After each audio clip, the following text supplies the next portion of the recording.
What's going on, guys? Biz here. So this is going to be the last video coming out for the day. Basically, after I finished stream, I kind of went through the patch notes and looked at all of the self-cast spells that were buffed and changed, and I kind of made a small list of things that are probably worth trying out, and a few things that I think are definitely worth trying out in the coming league. A fair chunk of these I'm going to be doing build diaries on at some point in the league. But this is just a small list of things that I'm relatively confident are going to be worth playing. So I have 3 tiers here. I have definitely good, probably good, and Keck W. So definitely good are things that you can 100% league start on. They're things that were already fine before, and for the most part, and now have been buffed. Things that I have in the probably good tier are things that are very likely to be good for one thing or another. But I personally wouldn't league start it. Some of these you can league start, especially if you're in softcore. But I personally wouldn't feel comfortable doing it in HCSSF. That also being because I want to rush the new bosses and kill the new bosses. So obviously I need a good boss killer. So I forgot to mute Discord. So the Keck W tier is for one spell specifically. So there is a caveat here. There are a few spells throughout here that I did not even glance at. A really good example being something like Blazing Salvo or Crackling Lance. So these are spells that I've never played. I don't know how they felt before. I've never even theory crafted these spells, so I will leave that up to someone else. I don't want to give bad recommendations, so I don't feel qualified enough to make a judgment call on any of those. So things that I wasn't confident about at all, I left out of the list. So this is not me grasping at straws. You can be pretty confident with the things I have in this list. So starting off in the definitely good tier, Absolution was already pretty good after they buffed it, and then it got buffed again, and then it got buffed again. So Absolution now should be perfectly fine if you want to play that. Obviously, you're still going to be playing it as like a pet-based build. You can't just go Absolution self-cast, but it should have a lot more damage now and should be a lot easier to keep all your little sentinels of whatever they're called out all the time. Fireball. That is another spell there that was already insanely good. Had some of the highest base damage, if not the highest base damage of any spell in the game. And it went up like 50%. Fireball is going to be nuts. Whether you want to play this as Ignite or even just on hit, Fireball is completely viable now, I think. The damage is just crazy. Fireball is going to be pumping out a lot of damage. You can you can count on that. Moving on, we have Flame Blast. So I actually played a Flame Blast Fire Burst Staff Elementalist in a build diary, obviously HCSSF, last league, and I did all content, ended up dying to Maven. It wasn't a fault of the build, it was just a fault of me completely papegaing. That was my first and only death I've ever had to Maven, but I promise you it wasn't the build, it was all user error. And with the changes, it looks like Flame Blast Fire Burst is going to be really strong again if you want to play that. Basically, you just run through the map, Fire Burst kills everything for you, a la Auto Bomber style, and then you basically just use Vol Flame Blast on bosses, and then pray that it crits, you get the EO, and it does tons and tons of Ignite damage. So that build strictly got buffed going into this league. It felt perfectly fine last league. It only got buffed this league, so should be more than fine. Hex Blast, another one of those spells that was already actually incredibly strong. Really surprised it got buffed as much as it did, to be honest. This is going to be insanely strong again. Mostly going Ignite, I think. You could probably play this on hit now because of how insane the numbers are, but it's not something I've personally done since the league that it came out, and it felt fucking terrible back then. But it's gotten buffed like 5 or 6 times since then. And but I would say probably to be safe, if you're gonna go Hex Blast, probably go Ignite. You know, like the typical like Elementalist or, you know, whatever. There's a million different ways to play it. Now Archmage is probably good again as well. So at least for some of these spells, you could probably do that with Hex Blast if you wanted to. Moving on. It follows the trend here. Another spell that was already like a build that was perfectly fine before, to be honest. It was already pretty good. So the rich get richer in this sense. Ice Nova. When I say Ice Nova, I mean the Frostbolt Ice Nova build where you will cast your Frostbolts and then you'll hold down Ice Nova and it will just like shotgun between, like overlap between all the Frostbolts, blah, blah, blah, blah, blah, blah, blah, and you get tons of overlaps really fast. It's basically very similar to the Cock version, except self-casted, and it's going to be way stronger now, and it was already good before, so you can definitely play that if you'd like. Moving on down a little bit, so this is something that a lot of people probably wouldn't expect, but Ice Spear, I do have it in this. I don't think I would recommend doing a pure Ice Spear build. However, in Expedition League, when Winter first came out and like the meta was forming up before the Hydrosphere chain, like Snake Pit tech came out, what people were doing, notably Dan, was using Eye of Winter in a 6-link and then using Ice Spear in a 4-link in the gloves with like Unleash and like a 4-link in the gloves, and just popping it when the Unleash stacks were full for good single target damage. Even with the massive Unleash nerf, if you wanted to, you could play something similar to that, like maybe play Frostbolt. One second. Maybe play Frostbolt. Maybe play Frostbolt and then have like, yeah, some supplementary single target damage with Ice Spear. Or if you just wanted to ditch the Unleash altogether, you could probably do an Ice Spear build now, of just pure Ice Spear. You go like Pinpoint or GMP with a Gym Swap for clearing and stuff. It honestly probably has enough damage at this point to do that if you wanted to. And then like you could swap out like GMP for I don't know, just some other like slower prod. I don't know. What do people do with Ice Spear? I've never built around it outside of the Eye of Winter thing. But you could put something in there and then do that if you wanted to. It's probably going to be viable this league, to be honest. However, my recommendation is as before. Before it was already good as supplementary damage for like Eye of Winter builds and stuff like that for a single target. It got a massive damage buff, and not Eye of Winter. Ice Spear already did really, really good single target damage before, so it's probably honestly worth playing again now. Now moving on, Freezing Pulse. This was something that was pretty borderline before. It was really close to feeling good enough. Like if you were gonna play a self-cast build and you were gonna hate yourself, Freezing Pulse was definitely a valid option. I've actually played self-cast Freezing Pulse 2 times, I think, in the past. In the past few years, really, not like, you know, back before Jim's got Omega lulled, and people just started playing like Cock and, you know, traps and all that stuff. But I actually played self-cast Freezing Pulse and kind of like minor private league stuff, you know, relatively recently. Within the past year, at least, was the last time I played it as an Inquisitor.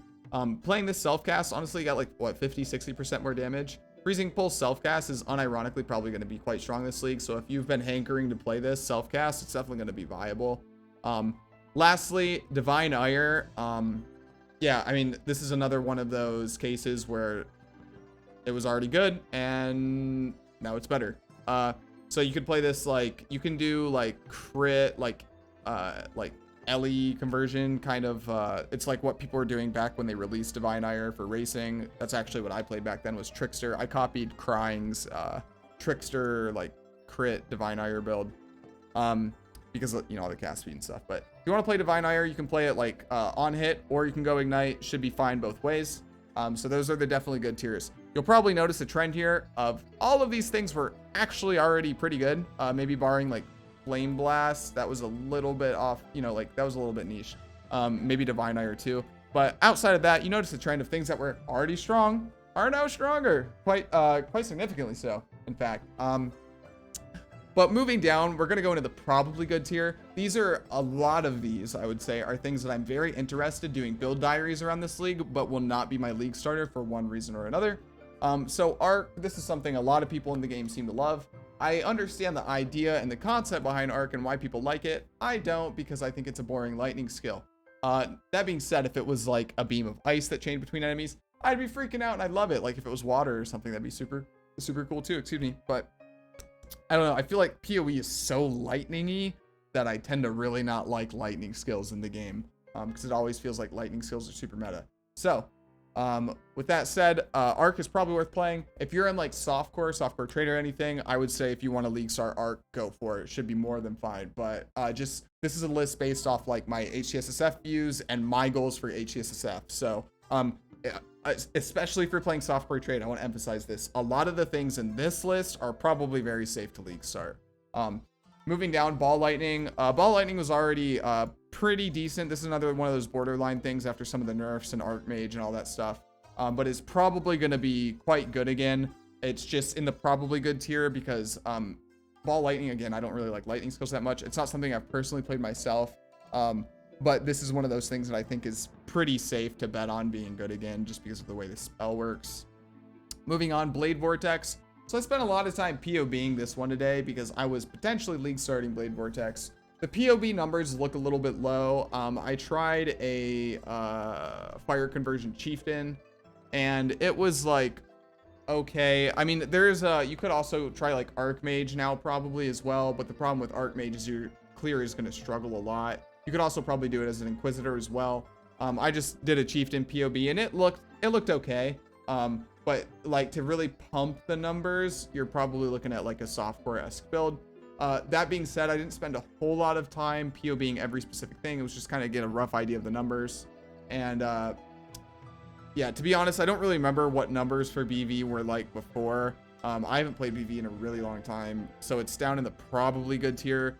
If you're playing in Trade League, it's probably going to be pretty solid as well if you can, you know, afford to sacrifice some life for damage. I think my tree was like 240% increased life and stuff, so it was like giga tanky. So you could definitely give a little bit there. Moving on, we have Bladefall, Blade Blast. So this was basically I slightly respec the tree from Blade Vortex into BFBB, and the numbers look pretty good. If you're curious how I was getting the numbers, I basically just increased the level of the gym up to roughly the amounts that we see in the patch notes. Now, that doesn't account for the added effectiveness of the damage. So basically, the numbers would end up being higher in the patch than what I had in POB, but I wanted to have very conservative estimates for the recommendations, right? So BFBB actually looked really good. This actually goes for Blade Vortex as well. The Unleash nerfs don't affect these builds whatsoever. I actually learned this today. I didn't know this. So huge PSA here. Unleash nerf does not affect Blade Vortex whatsoever because apparently Blade Vortex does not reoccur when it's casted again through Unleash. So you're not losing any damage by using Unleash on Blade Vortex, which is massive quality of life. So if that specific gym change had you on the fence, don't worry about it. It's not actually a thing to worry about. Now for Blade Ball, Blade Blast, obviously you only use Unleash with the Blade Fall. Or maybe it's just spell, I don't even remember. I think it was, I think it's the same as the DD build, right? Where you use Spell Cascade and Unleash. It's been so long. Anyway, point being, with the stuff they added with the Masteries last league, where you could get the like double lingering blades with a % chance or whatever, that along with the like straight buffs to Blade Blast, I actually had very respectable damage with a completely naked tree. All I did was put on a really crappy scepter to simulate damage, and my like DPS was around just shy of 2 million. Again, completely naked character, only the tree, super like hardcore, again like 230% increased life. And the only caveat there, the only thing I had checked was the Namahu, I think is the node for Chieftain, where it has like 100% extra fire or whatever for 4 seconds every 8 seconds or whatever. So you would like kind of average that out. But for like HCSSF numbers, it actually looked pretty good. Also worth noting that that was with 10 blade overlap. Okay. After the AoE changes and stuff, I haven't messed with Blade Blast a whole lot. I don't know how many blasts you can realistically expect to get with the build. So I went with a very low estimate. I think 10 blades is a very conservative estimate. If I had to guess, again, I am ass pulling this, but if I had to guess, probably somewhere between 20 to 30, maybe 25 blades is what you could reasonably expect to get with the double lingering blade. But again, I haven't played it. I'm ass pulling this, but even with the very conservative 10 blade estimate, the numbers looked pretty solid, to be honest. So Bladefall, Blade Blast, probably good. Might be back in some capacity. We'll have to see. Moving on, Dark Pact. So Dark Pact, I want to go over this one specifically a little bit. So Dark Pact last league, I said I wanted to do a build diary about it. I actually released a POB for self-cast Dark Pact. It's something that I am now 100% going to do this league. I didn't end up getting to it last league, but this is what I think it needed. I said last league that it was probably going to be a meme because last league they buffed the skeleton portion as well as the self-cast portion. And the skeleton portion of Dark Pact was already a million times better than self-cast. So if you played self-cast, it was simply because you wanted to play self-cast because the skeletal version was so much better. However, with the recoup buffs and now more recoup buffs and things of that nature going into this patch, that like form of mitigation and regen, which is very important for Dark Pact, got a lot of extra attention. So sustain should be a lot easier, as well as Dark Pact now getting massive buffs. Okay, massive buffs for self-cast specifically. This is like crazy. Now deals 56% more damage with hits and ailments if using your life at gym level 1, up to 136% at gym level 20, previously 97%. This is like 40% more damage if you self-cast it over the skeletons, specifically using your life. That's the important one. So self-cast Dark Pact with buffs to like the recoup mechanic and just a bunch of damage being added to the gym. Maybe, possibly, Dark Pact self-cast is quite possibly good again. I would say at this point, at least viable for most stuff in the game. Things like towards the bottom of this list for the most part, you could probably comfortably clear up to T16 maps for this. The only thing I feel very wary, especially going into a new end game and stuff like that, recommending it for bossing and stuff like that. That was already a really hard like hurdle for the build to overcome, you know, with with how fast you end up casting Dark Pact with self-cast. Ever since they nerfed Fall Pact, that's been a really hard problem to solve. I haven't played it. If no one else plays it, I will be the guinea pig next league, but I think it should be more than viable, at the very least, to just like speed clear maps and have a bunch of fun playing Dark Pact again. So that's pretty hype. So moving on, Discharge. This is another one of those things that was already good, and it just got buffed strictly. It's in the probably good tier, simply because I've only really played Discharge Ignite.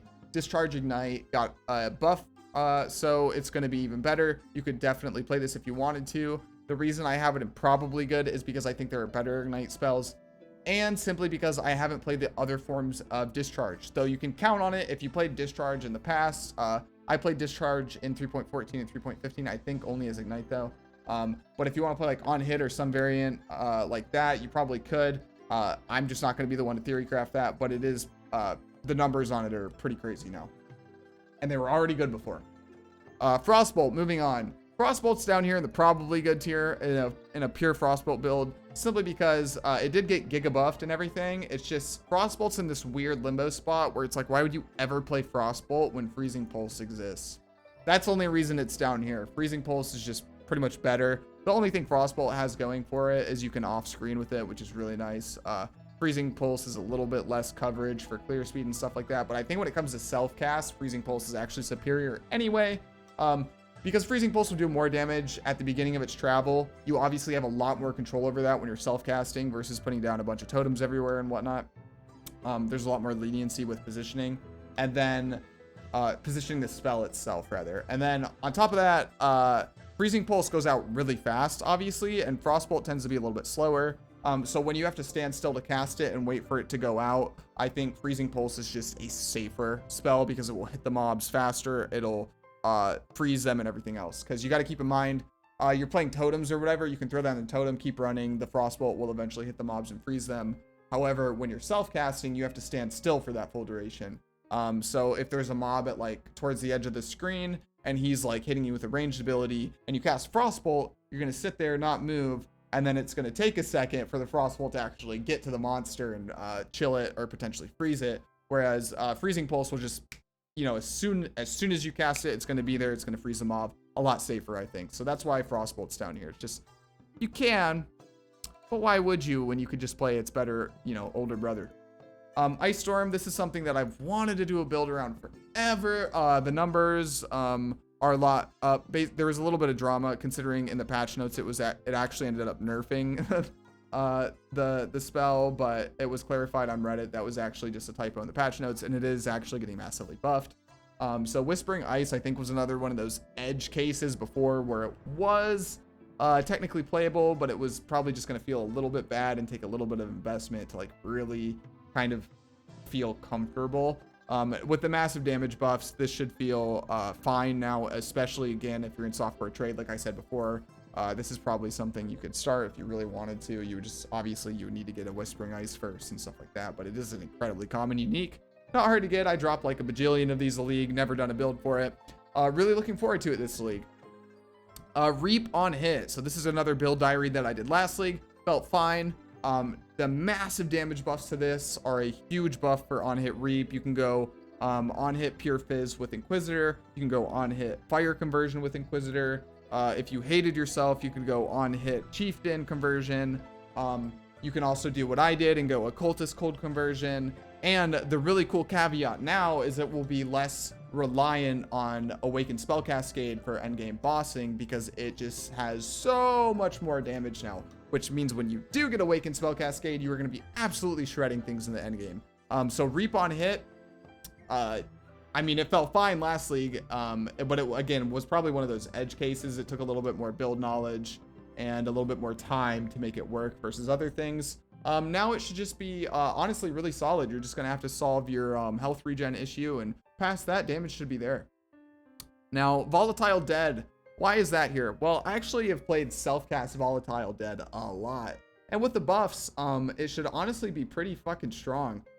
It felt good before in the past. Obviously, I did not play it since before the damage nerfs of Expedition League.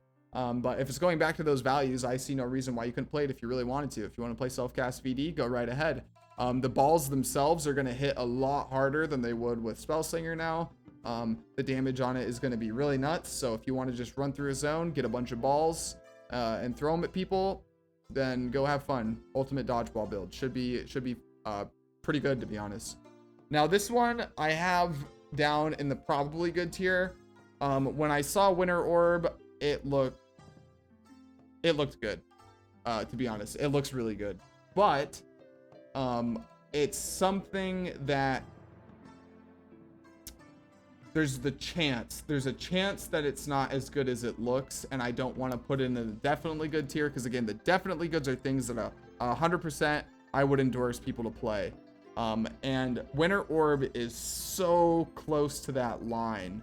And these are not ordered, by the way. I probably should have stated that. These are just in the list, like, alphabetically when I went down the list in that order. Okay, so these are not ordered. It's not a tier list or anything. But Winter Orb is so close. I expect it to honestly be pretty fucking good next league, but I don't want to put it in the definitely good tier, simply because, again, I'm looking at this from an HESSF perspective. I want to rush the bosses, do the new endgame content, stuff like that. If this takes a little bit more currency or a little bit of finagling to actually get going at full speed, I don't want to have to deal with that at league start. That's why it's down in the probably good tier. These are all here just to be safe. I don't think they're going to be super bad or anything. Anything I think is going to be bad is not on this list. So finishing off the list here, I have Spark and EK, Ethereal Knives. I'm going to kind of combine these two. Basically, both of these should be really solid all the way up to tier 16 maps with the damage buffs. They're just going to be complete asset bossing if the pass is anything to go off of, which is why they're not in the definitely good list. Obviously, we're going to get a bunch of new endgame bosses. We're going to want a boss, or at least I am. So I am 100% going to at least do an EK build this league. Probably a Vol Spark build as well. But I'm not going to be league starting them because they're mostly going to be mapping characters that are not going to be very good at bossing at all. But man, I have been waiting so many years to play EK again, because back when EK was meta, I was like a brand new kid. I didn't know what I was doing, and I was not good enough at the game to like get that stuff and play that build. So I've been waiting forever for it to finally be good again, and I'm super hyped to be able to play EK. Now that it is at least viable for, you know, what it was intended to do, which is speed clear maps. So I'm really excited to do that. And you won't hit like mid to high yellows and be like, oh shit, I don't deal damage anymore. Shouldn't be a problem now. Now, lastly, down here in the Keck W tier, I have Eye Winter. Obviously, Eye Winter got a pretty fat damage buff, just like everything else. But the problem is, it doesn't look nearly enough. Like, you can take these damage buffs and pit it against like an Expedition or a Scourge League Eye of Winter with the Hydrosphere chaining, and that one's just gonna do so much more damage. I think Eye of Winter is basically dead. It died with Hydrosphere. There's no reason to play it now, in my opinion. Again, I think if you do want to play Eye of Winter, okay, if you do want to play Eye of Winter, I recommend you do what I mentioned before, which is where you play Eye of Winter in a 6-link. It'll clear perfectly fine. And then you use Ice Spear in a pseudo 5-link or a 4-link pair of gloves or a helmet or whatever, and use that for supplementary single target damage. That is the one caveat. Outside of that, Eye of Winter doesn't look good enough in its current state to be playable. But like I said, you can still play it, but you will have to supplement the single target damage with some other spell, probably Ice Spear. So that's the full list. One last disclaimer. Again, there are other spells here that could end up being good. It's just I chose all the ones specifically that I was confident personally about, that I have interest in, or I want to play, or I looked at that and I was like, that is definitely good. So pretty much just things that I have knowledge about in my own wheelhouse. I'm sure there's a few things here that I missed, but again, if I didn't know, I didn't want to, I didn't want to recommend it to people. So that's going to be the end of the video. Hope you guys enjoyed it. Be sure to leave me a thumbs up if you did enjoy the content. If you didn't, feel free to leave me a thumbs down, and please let me know what you think I could do better. And if you're enjoying the content in general, please feel free to, please sub to the channel. There's going to be a lot more content coming out regarding 3.17, thoughts, impression videos, build recommendations, POB videos, all sorts of stuff. There's a ton of stuff coming down the pipeline. And then, as always, once we kick off the league start, I will have the build diary updates for my league starter and how the ladder race is going and all sorts of that. Followed, further on into the league by more guide content and build diaries. So that's everything that's coming down the pipeline, as well as a few hidden projects that you probably don't know about, and if you're not in the Discord. So join the Discord if you want foreknowledge on these things. Anywho, if you made it this far in the video, appreciate you. I'll see you guys in the next one. Take it easy.